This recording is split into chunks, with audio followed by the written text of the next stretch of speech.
Beautiful golf swing here, guys. You see that? So Picks impressive. the tee up quickly. Every time Charlie Woods tees it up, he carries not only his golf bag, but also the weight of one of the most iconic names in sports history. At just 15 years old, Tiger Woods' son has already faced more media attention than most professionals see in a lifetime. His swing videos go viral. His tournament scores are dissected on Twitter. Every expression, every mannerism, every drive and fist pump is compared to his father's.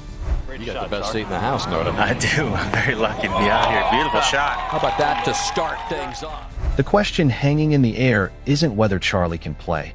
It's whether he can live up to the impossible standard that comes with being Tiger Woods' son.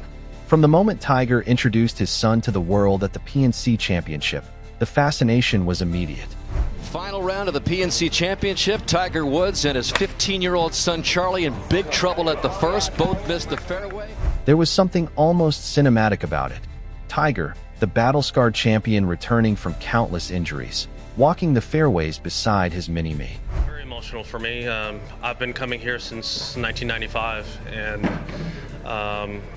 I don't know when I think the next one comes around in 2030, and I don't know if I'll be physically able to play by then. Charlie's swing, fluid, balanced, almost eerily identical to Tiger's, set the internet on fire. But what followed was a cultural phenomenon. Suddenly, the teenage Woods wasn't just a promising junior player. He became a symbol of legacy, of destiny, of the next chapter in golf's royal bloodline. Yes, he's my son, but then again, he's his own person, and I'm proud of whatever direction he chooses. Yet behind the viral clips and glowing coverage lies a much more complicated reality. Growing up as the child of a sports legend means inheriting both privilege and pressure. Charlie has access to resources, training, and mentorship that few can dream of, but he's also living under a microscope. Every junior event he plays gets reported. His scores, which for most kids would be anonymous entries on a leaderboard, become national headlines.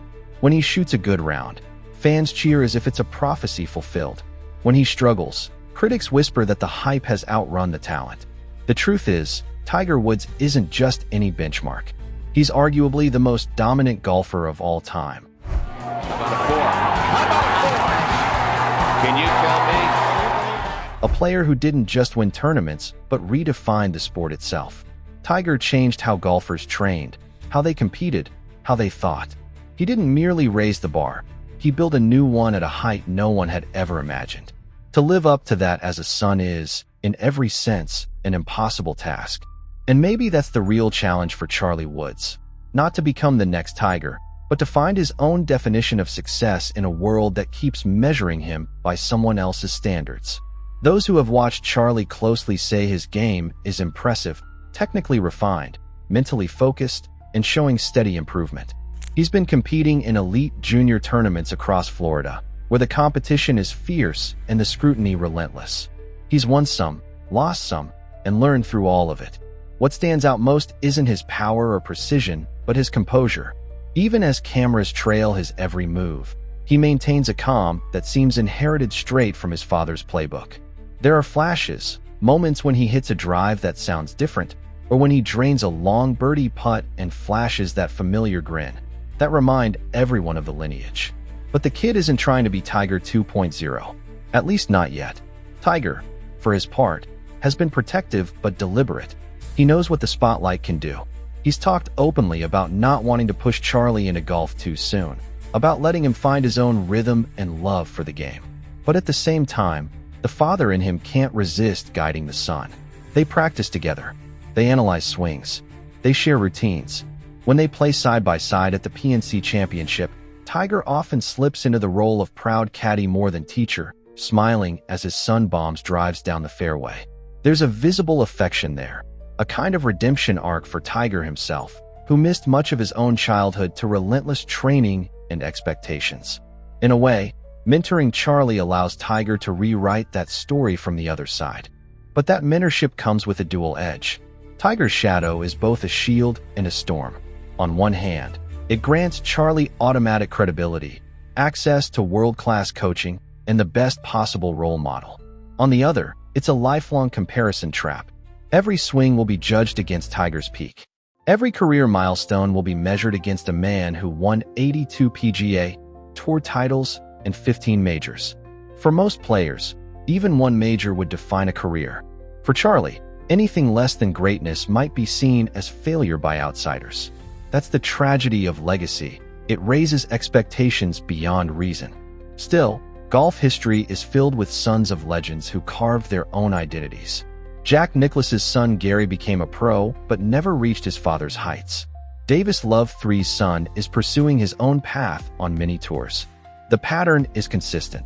The children of icons rarely replicate their parents' dominance, but they often develop a different kind of relationship with the game. Some find freedom in independence. Others collapse under the weight of comparison. The real question for Charlie isn't whether he'll match Tiger's achievements, but whether he can carry the name Woods without letting it crush him. So far, signs are encouraging. Those who know Charlie describe him as grounded, funny, and quietly confident. He's not just living in his father's orbit. He's beginning to build his own. He trains hard but still goes to school, spends time with friends, and lives what looks like a relatively normal teenage life. Normal, that is, for someone whose practice rounds occasionally happen alongside the greatest golfer in history. He's also growing into his own personality on the course.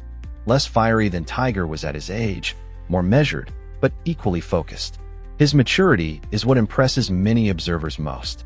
If you strip away the celebrity element, Charlie's golf trajectory looks like that of any elite junior player with big ambitions. He's playing in AJGA events, learning course management, refining his short game, and working through the grind of tournaments that test patience more than power. His recent performances show progress, longer drives, cleaner iron play, and better putting under pressure. But at 15, he's still developing physically and mentally. Most players who eventually reach professional status don't hit their stride until their late teens or early 20s. In golf, time is both an enemy and an ally. What sets Charlie apart is that the world is watching him grow in real time. Every tournament round becomes a referendum on potential. When he wins a junior event, social media declares him the next Tiger. When he finishes outside the top 10, the same voices question whether he's overrated.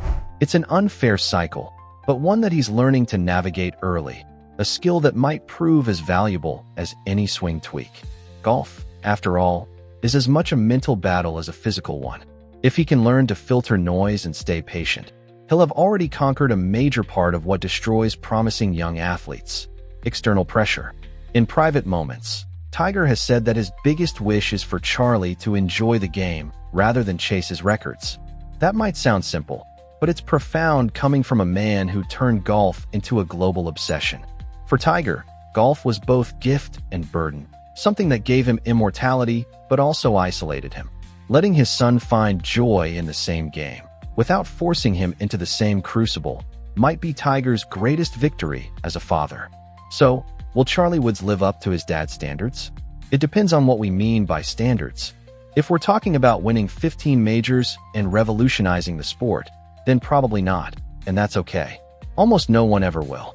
But if the standard is discipline, respect for the game, mental toughness, and the pursuit of excellence, then Charlie already seems well on his way. The fact that he's out there competing with composure, showing flashes of brilliance while handling extraordinary pressure, speaks volumes about his mindset.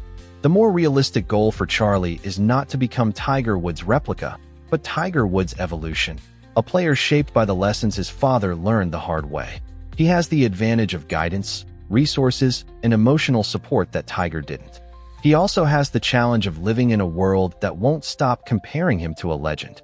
If he can navigate that balance, honor the legacy without being trapped by it, he'll succeed on his own terms. The world will continue to watch, of course. Every swing will be replayed. Every victory, every setback, every smile will be analyzed for echoes of Tiger. That's the price of greatness by association. But maybe, just maybe, Charlie Woods doesn't have to live up to his dad's standards at all. Maybe his real test is learning to write his own. And if the quiet confidence he's shown so far is any indication, he might already be doing exactly that.